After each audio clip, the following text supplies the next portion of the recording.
So I was looking at my bank account the other day and I noticed that my adult daughter's bank account balance was really low, and she generally doesn't keep it that low. And so I checked out her account and I saw these transactions that I was pretty sure she didn't make. So I texted her and asked if her account was compromised, and she said, "Oh my gosh, I think it is." And explained to me exactly how her credit card number got compromised. And I beat myself up a little bit thinking I have taught my children better than this. So as I was talking this over with a few friends of mine, two of my friends also communicated how their accounts recently got compromised as well. So I thought it's a good idea. Let's make a video of the top 4 places that your credit card number is getting stolen.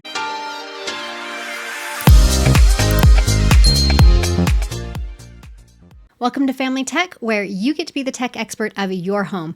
Please go ahead and like this video and subscribe to this channel if you want more information on how to be the tech expert of your home. So like I said, today we're talking all about where your credit card number is getting compromised. And a lot of people are falling for all of these situations. So we'll start out with the ones that my friends fell for, because it is very convincing and very hard to tell. My friend's daughter was browsing through the internet and saw some amazing deals on some makeup that she wanted to purchase. So she sent the link to my friend and said, "Hey, this site is having a huge sale on all of this makeup. I'm so excited. Can you get some of this for my birthday?" So she goes to the site, saw that it was really on a good discounted price, and so she tried to purchase some of the items. Now, when she went to purchase, there was a problem with the credit card number, or the credit card didn't go through. It was very suspicious at the end of that transaction. So she was like, I think my credit card number just got stolen. So she waited a little while, and sure enough, about a week or 2 or 3 later, some transactions started showing up on her bank account for that card. A similar thing happened to my other friend. They were looking at water bottles online, saw some amazing deals on some water bottles. They're like, "Oh my gosh, like the entire site is 40% off." It was a name brand water bottle website that looked like the actual name branded site. Upon further inspection, it was not the legitimate water bottle site. It was a fraudulent site. And again, when she went to pay with her credit card, it had some sort of glitch, and the transaction didn't go through, or so she thought. So actually what happened is her credit card number got stolen, and again later, a few weeks later, I think, is when she started seeing transactions on that account. So my first place that your credit card number is getting stolen on too good to be true deal websites. So if you're looking for, let's say, Owala water bottles, I'm obsessed with Owala water bottles, and you do a search, Owala water bottles, and you click on maybe an ad in the search results, and it takes you to this page. It looks completely legitimate, but everything is on super sale. So you go through and you try and make that purchase. The big tell here is that the transaction doesn't end up going through. So if you're on a website and it's got some great deals and you try to make that purchase and the transaction doesn't complete, then that is your warning that your credit card number just got stolen, and you may want to flag that account or watch it very closely. One of the ways to avoid this is to make sure you are on the legitimate website for the company. So let's say you're going to Owala. OwalaLife.com is the legitimate website for the company. So unless it says OwalaLife.com in the search bar, then you are probably on the wrong site. So being aware of what the actual URL of the company is going to be key to avoiding these kinds of transactions. So, and you know, as the old saying goes, if it's too good to be true, it likely is. If you see 40% off on a website that doesn't generally have deals, it is a good sign to look into that website further and make sure you are on the correct website. So the next place that your credit card number is getting stolen is through scam text messages.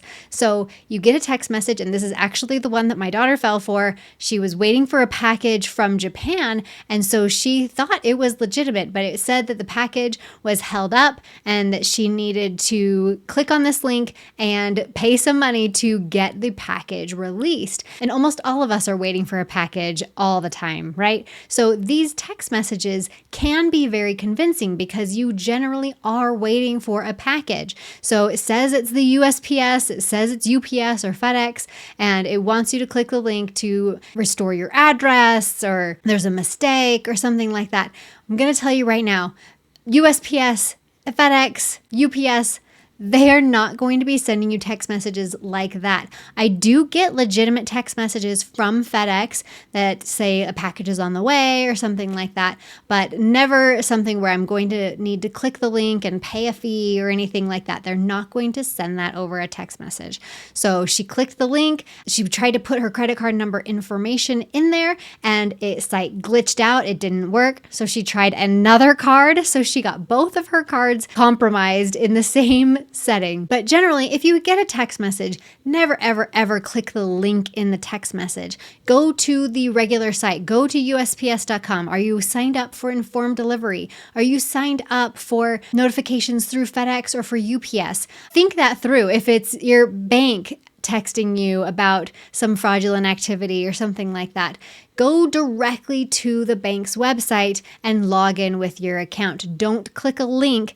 Even though the website looks completely legitimate, looks exactly like USPS.com, it's easy to fake a website like that. So just make sure if you do get a text message that seems a little suspicious, or even if it doesn't seem suspicious, if it is asking you to click on a link, then go ahead and just go directly to that website and see what's going on. The next place that your credit card number is getting compromised is through skimmers. And what a skimmer is a person who is malicious will go to, say, like a gas pump and put something over the credit card scanner that is already in place. So it looks like the regular credit card scanner, but what you're doing is you're putting your credit card into this skimmer, and then it's passing through to the actual gas pump.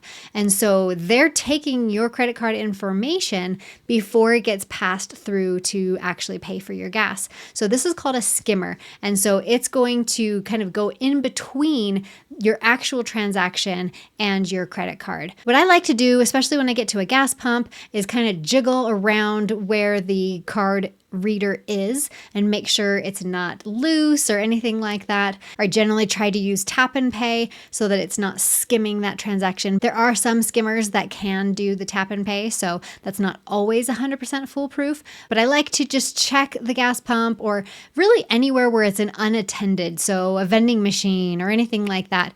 Look around and see if all of the credit card transaction devices on the other gas pumps or the other machines in the area look similar. And if they don't look similar, then maybe try and wiggle it around too. I always just try and wiggle it anyway. So what happens is you scan your card, they grab your credit card information, and then they use that in the future. The final way where your credit card number is getting compromised is invoice email scams. I do have a whole video about this particular scam. Essentially, you get an email that says, hey, thanks for your payment on this invoice, and there's no links in it. It looks very legitimate. It's from Adobe or Best Buy or something like that, and it's giving you a pretty sticker shocking dollar amount. So it's thanks for your $500 payment for the subscription or whatever. And it looks very legitimate, and there's no links inside. It just has a phone number for you to call. And as you call that phone number and you're like, hey, I didn't authorize this, or I didn't want this subscription, I don't know what you're talking about. They're like, oh, let me have your credit card number so I can look that up. And then you give them the credit card number, and there you go. Credit card number compromised. So that is another way where your credit card number can get compromised even when you aren't trying to actually use it. So anytime you get an email that kind of makes you want to react right away, take a breath, think about what the email says, Do you have an account there? Did you ever give them your credit card information? Go directly to the website. So say it's Adobe and you go to adobe.com, see if you have any subscriptions there or anything like that. Again, don't call the number that is on the email. Don't click the link that is in the text. Don't use the credit card machine that's looking a little shady. And finally, don't go on deal websites that are not actually the website for the company. So those are the 4 ways that you can avoid getting your credit card number stolen. If you do happen to fall for one of these ways, and as soon as you enter your credit card and it does the failure or it doesn't complete that transaction, it gets a little sketchy, go ahead and just flag your credit card at that time.